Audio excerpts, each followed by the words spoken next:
भारत में 19,589 भाषाएं और बोलियां हैं। 121 भाषाएं वो हैं जो कि 10,000 से ज़्यादा लोग बोलते हैं। 8 भाषाएं वो हैं जो कि संविधान में शामिल हैं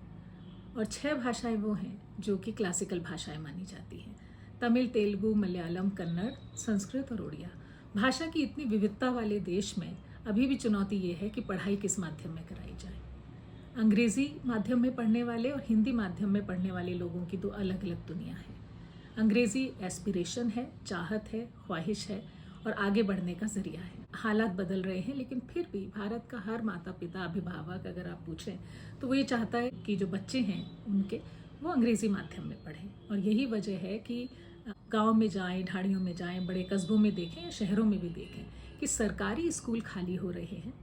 और निजी स्कूल जो कम फीस वाले जो छोटे स्कूल हैं, गुणवत्ता भले ही वहाँ पर कुछ भी हो, कम से कम वहाँ पर नियमित पढ़ाई होती है, एक्टिविटीज़ होती हैं। ऐसे कई स्कूल भी हमने देखे जो गुरुकुल पद्धति को अपनाए हुए हैं लेकिन पढ़ाई जो है वो अंग्रेज़ी माध्यम में कराते हैं। इरफान खान की तो बेहतरीन फिल्में हैं हिंदी मीडियम और English medium. Hindi medium film में ये दिखाया गया है कि कैसे एक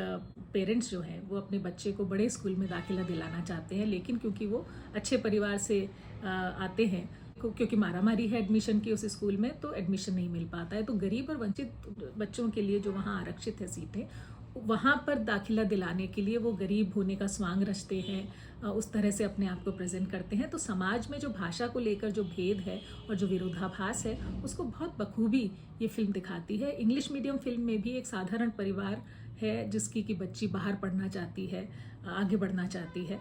तो वो परिवार हर कीमत पर उसकी चाहत को पूरी करने के लिए सब कुछ कर अपना दांव पर लगा देता है। ऐसी एक और फिल्म है श्रीदेवी की इंग्लिश फिल्म में, जहाँ पर अंग्रेज़ी ना आने की वजह से वो ताने सहती हैं, प्रताड़ित होती हैं। तो ये जो समाज का एक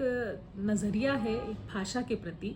वो सदियों से जो हम व्यवस्था अपनाए हुए हैं कि उसी का नतीजा है कि हम एक भाषा को ऊपर, एक भाषा को नीचे, और इस तरह से हमने स्कूलों में भी भाषा के आधार पर समाज को बांट दिया। गाँव में आज भी आप जाइए तो बहुत सारे परिवार ऐसे भी मिलेंगे आज भी कि जहाँ पूछेंगे कि बच्चियाँ कहाँ पढ़ती हैं और बेटे कहाँ पढ़ते हैं, तो वहाँ अक्सर आपको जवाब सुनने को मिलेगा कि बेटियों को तो सरकारी स्कूल में भेजते हैं और बेटों को अंग्रेज़ी माध्यम में या निजी स्कूल में, प्राइवेट स्कूल में या बाहर पढ़ने भेजते हैं। और वजह यही कि लड़कियां घर में रहें, कामकाज संभालें, तो सरकारी स्कूल में दाखिला करा दिया तो भले ही वहाँ पढ़ाई हो रही है, नहीं हो रही है, अच्छी हो रही है, नहीं हो रही है, कोई पूछ रहा है, उससे कोई फ़र्क नहीं पड़ता है। तो ये जो जेंडर का भी जो भेद है उसमें भी आप देखिए कि किस तरह से स्कूलों का इस्तेमाल होता है। अगर काम चलाऊ पढ़ाई करानी है तो सरकारी स्कूल में दाखिला, और सरकारी स्कूल के मायने गरीबों के स्कूल। इस तरह से हमने एक माहौल बना दिया है। कुछ साल पहले अखबार की दुनिया में जब मैं काम करती थी तो वहाँ पर हमने एक अभियान शुरू किया था, नींव के नाम से अभियान था। उसमें हमने फोकस जो है वो सरकारी स्कूलों की स्थिति कैसे बेहतर हो, क्योंकि सरकारी स्कूल का जो टीचर होते हैं उनको सबसे अच्छी तनख्वाह मिलती है, लेकिन वो या तो स्कूल नहीं जाते हैं तो पढ़ाई ठीक से नहीं होती और बच्चे भी स्कूल नहीं आते हैं। तो ये माहौल बदले, उसके लिए ज़रूरी है कि समाज उसमें रुचि ले, क्योंकि वो टैक्स पेयर का मनी है जिससे वो स्कूल चलते हैं। वहाँ इंफ्रास्ट्रक्चर बेहतर हो, टीचर्स अच्छे हों, उनकी क्वालिटी अच्छी हो, पढ़ाई का स्तर अच्छा हो, ये समाज का भी की भी जिम्मेदारी है। लेकिन जब वो आवाज़ उठनी बंद हो जाती है तो उन मुद्दों पर, उन असल मुद्दों पर, धरातल के मुद्दों पर से हमारा ध्यान भी हट जाता है। ऐसे कई प्रदेश हैं जिन्होंने की भाषा के आधार पर ही स्कूलों को बांट दिया। हालांकि भारत जब आज़ाद हुआ था, स्वतंत्र हुआ था, उसके बाद जब रीऑर्गेनाइजेशन हुआ यहाँ राज्यों का, 1956 में रीऑर्गेनाइजेशन हुआ, तो राज्य जब बने वो भी भाषा के आधार पर बने थे। लेकिन स्कूलों को भाषा के आधार पर बांटने की जो व्यवस्था हुई, तो कर्नाटक जैसे एक राज्य है, वहाँ पर कोशिश की गई कि तालुक स्तर पर अंग्रेज़ी माध्यम के स्कूल खोले जाएं। आंध्र प्रदेश ने ये कोशिश की कि स्कूलों में तेलुगु और अंग्रेज़ी दोनों भाषाओं के बीच में उन्होंने चॉइस दी बच्चों को कि आप किसी भी भाषा माध्यम में पढ़ाई कर सकते हैं। लेकिन जैसा कि पूरे देश में हाल है सरकारी स्कूलों का, इसी तरह से वहाँ पर भी क्योंकि इंफ्रास्ट्रक्चर की कमी है, टीचर्स की कमी है, तो अंग्रेज़ी माध्यम में पढ़ने वाले बच्चे और तेलुगु माध्यम में पढ़ने वाले बच्चों को एक ही जब क्लासरूम में बैठ के पढ़ाया करते थे, तो वहाँ पर भी जो भेदभाव बच्चों के बीच में होता था कि अंग्रेज़ी माध्यम अपनाने वाले बच्चों को बेहतर समझा जाता था, उनके साथ अलग तरह से ट्रीटमेंट होता था और दूसरे बच्चों के साथ में उस तरह से भेदभाव होता था। और जब आंध्र प्रदेश ने अंग्रेजी माध्यम में ही सारे स्कूलों को चलाने का जब फैसला लिया, तो इस फैसले को वहाँ के हाई कोर्ट ने निरस्त किया कि ऐसा आप नहीं कर सकते हैं कि सारे स्कूलों को अंग्रेजी माध्यम में कर दें। हमारा समाज ये है कि जहाँ आज भी और पहले भी और आज भी कामकाज के लिए एक इलाके से दूसरे इलाके में जब आप जाते हैं तो भाषा बदल जाती है, माहौल बदल जाता है, परिवेश बदल जाता है, और ऐसे में बच्चों के लिए एडजस्ट करना, और अगर भाषा की समस्या भी है तो एडजस्ट करना और भी कई बार मुश्किल हो जाता है। लेकिन भारत ही नहीं, दुनिया भर की 40% बच्चे ऐसे हैं जिन्हें कि अपनी भाषा में, क्योंकि पलायन तो दुनिया भर का मसला है, तो दुनिया भर में जो 40% जो बच्चों की आबादी है उन्हें आज भी अपनी भाषा में पढ़ना नसीब नहीं है। बिहार के समाजवादी नेता जिन्हें भारत रत्न से हाल ही में सम्मानित किया गया, उन्होंने जब ये फैसला किया था जब वो शिक्षा मंत्री बने कि 10th में 10वीं कक्षा के स्तर पर जो अनिवार्य तौर पर अंग्रेजी पढ़ाई जाती है वो उन्होंने व्यवस्था खत्म की और हिंदी को लागू किया। उन्होंने कहा कि बहुत बच्चे उस तबके से आते हैं जिनके लिए अंग्रेजी पढ़ना, जानना, समझना मुश्किल होता है और वो पढ़ाई में बाधा बनता है, और उस वजह से उन्होंने अंग्रेजी को हटाया वहाँ से।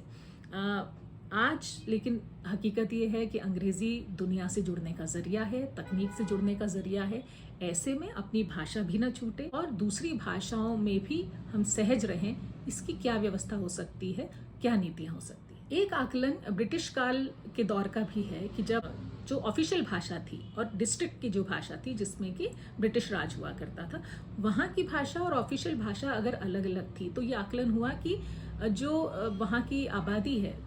यंग आबादी है, उसमें 18% लिटरेसी रेट कम थी, 20% जो कॉलेज गोइंग स्टूडेंट्स थे उनकी भी रेट जो है वो कम थी बाकी के इलाकों के मुकाबले। तो ये जो फासला था कि जब आप अपनी मातृभाषा में पढ़ने से रह जाते हैं तो आपको विषय की समझ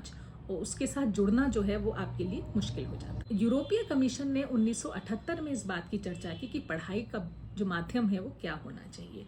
स्वीडन में ये बात उठी कि क्या हम केवल स्पेनिश पढ़ाएं या बाकी की दुनिया की जो भाषाएं हैं, जो पॉपुलर भाषाएं हैं, ऐसे देश हैं जिनकी की भाषा जानना अब ज़रूरी हो रहा है, जहां बाजार खुल रहा है, तो उन्होंने कहा फ्रेंच पढ़ाना भी ज़रूरी है, चीनी पढ़ाना भी ज़रूरी है, हिंदी पढ़ाना भी ज़रूरी हो सकता है। 80 के दशक तक आते आते उन्होंने भी अंग्रेज़ी को भी माध्यम के रूप में अपनाया और उसके बाद विषय की समझ और पढ़ाई का जो स्तर था उसमें गिरावट दर्ज की गई। और इसी वजह से 1995 में स्वीडन ने एक पैटर्न अपनाया, एक व्यवस्था अपनाई पढ़ाई की, जिसे उन्होंने कहा कि language and content integrated learning, यानी भाषा तो रहे ही लेकिन जो विषय की समझ को जानने के लिए जो भाषा, मातृभाषा हो, रीजनल भाषा हो, स्थानीय भाषा हो, उसको अपनाया जाए, यानी भाषा के बीच में कोई भेद ना किया जाए उस तरह से। अमेरिका के जो मूल निवासी है उनके बीच का भी एक अध्ययन है कि जिसमें उन्हें जब मातृभाषा में पढ़ाया गया शुरुआत की कक्षाओं में और बाद में स्पेनिश से परिचय कराया गया, तो उनकी पढ़ाई का स्तर बेहतर निकला बजाय कि उन बच्चों के जिन्हें कि शुरू से ही केवल स्पेनिश में पढ़ाया गया, क्योंकि उनके घर की भाषा, मातृभाषा अलग थी और दूसरी भाषा जब उन पर थोपी गई तो पढ़ाई का स्तर जो है वो उनका कमजोर पाया। थाईलैंड में भी थाई भाषा और अंग्रेजी भाषा, ये जो पैटर्न अपनाया गया तो वहाँ के बच्चे भी अपनी पूरी संस्कृति से छिटक गए, यानी अंग्रेजी में धुआंधार बोलना और वो तो उनके लिए सहज हो गया, लेकिन अपनी ही भाषा से वो दूर हो गए। तो भाषा जो है वो एक तरह से कल्चरल मैग्नेट होती है, आपको जड़ों से जोड़ती है, संस्कारों से जोड़ती है, संस्कृति से जोड़ती है, इतिहास से जोड़ती है। ज़रूरी है कि हम अपनी मातृभाषा को भी ना छोड़ें और जो बाकी की भाषाएं हैं जो हमें दुनिया से जोड़ती हैं उन भाषाओं को अपनाकर अपना फलक बढ़ा कर पाएं। और ये संभव होगा, जी जो बड़ा बदलाव है ये संभव होता है हमेशा नीतियों के माध्यम। सवाल ये है कि जिन देशों में केवल एक भाषा है, एक भाषा के स्कूल हैं, वहाँ ये व्यवस्था कैसे अपनाई जाए कि हम अपनी मातृभाषा से भी जुड़े रहें, बाकी की भाषाएं भी जान लें, विदेशी भाषाएं भी जान लें।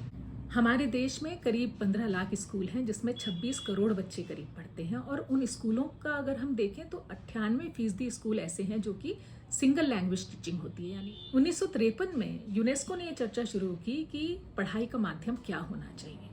और एक ग्लोबल एजुकेशन मॉनिटरिंग रिपोर्ट आई 2016 में। उसमें ये माना गया कि पढ़ाई का माध्यम जो है वो मातृभाषा होना चाहिए और शुरुआत के जो 6 साल है कम से कम उसमें मातृभाषा में जब पढ़ाई कराई जाती है तो वो रिसीव ज़्यादा होता है, वो समझ में ज़्यादा आता है, उसमें पकड़ जो है बच्चों की उस विषय पर ज़्यादा होती है। ब्रिटिश काउंसिल ने भारत और घना में एक अध्ययन किया था जिसमें पाया उन्होंने कि जब अंग्रेजी भाषा में पढ़ाई कराई गई उन बच्चों को तो क्लासरूम में जो बैठे बच्चे हैं उनमें से कुछ बच्चे जो हैं वो साइलेंसिंग हो जाती है उनकी, यानी वो खामोश हो जाते हैं, वो घुलते मिलते नहीं हैं, उनमें खौफ बैठ जाता है। तो भाषा जो है क्लासरूम में भी, कक्षा में ही किस तरह से विभाजित कर देती है और एक तबका जो है उसे एक तरह से पढ़ाई की जो के प्रति जो रुचि होनी चाहिए, विषय की जो समझ होनी चाहिए, उससे वो उसको अलग थलग कर देती है। भारत में कितने ही लोग हैं जो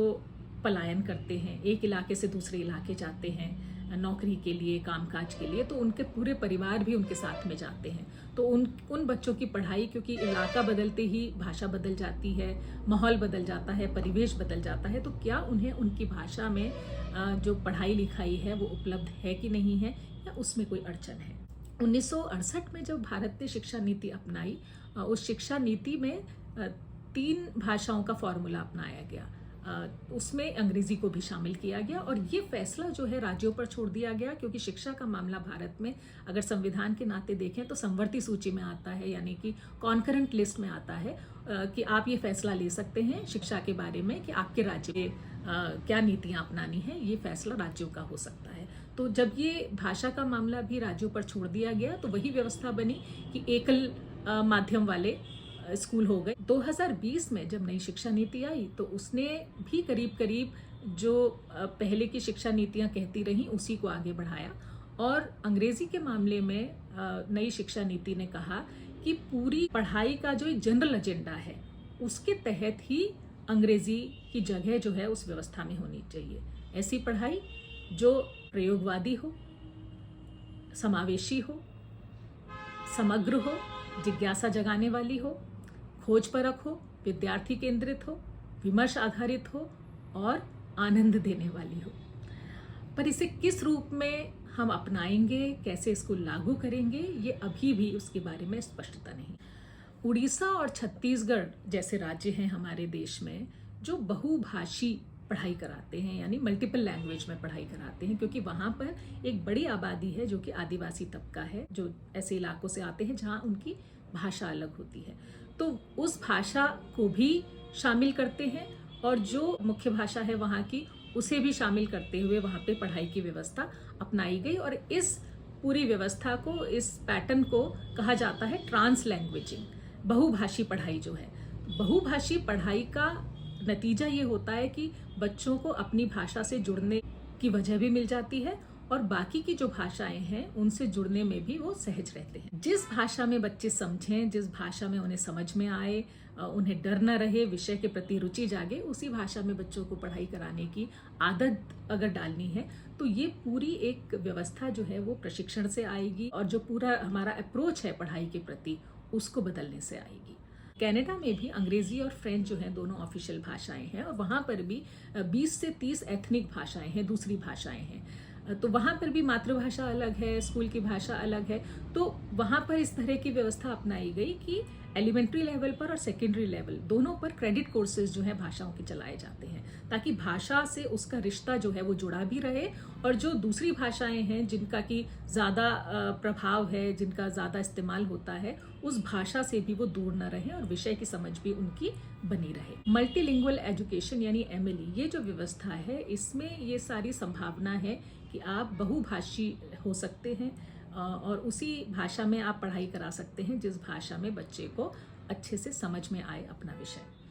इससे भाषा का झगड़ा खत्म होगा, भाषा का लोकतांत्रिकरण होगा और ये जो भाषा का झगड़ा है और भाषा की ऊंच नीच है उसको खत्म करने में भी ये व्यवस्था कारगर हो सकती है। पिछले 50 सालों में हमने 250 भाषाएं खो दी हैं। आने वाले 2.5 दशक में 400 भाषाएं हम खो देंगे और 600 भाषाएं पहले ही खोने के कगार पर हैं। मल्टीलिंगुअल टीचिंग जो है, MLE जिसे हम कहते हैं, अगर वो हम अपनाएंगे तो इससे पूरी व्यवस्था का, हमारी पढ़ाई की व्यवस्था का लोकतांत्रिकरण होगा, भाषाएं बची रहेंगी और भाषा के नाम पर ये जो भेदभाव है ये सोच भी खत्म होगा। स्कूल अंग्रेजी और हिंदी मीडियम ना कहे जाएं, ये हमें नीतिगत फैसला लेना होगा।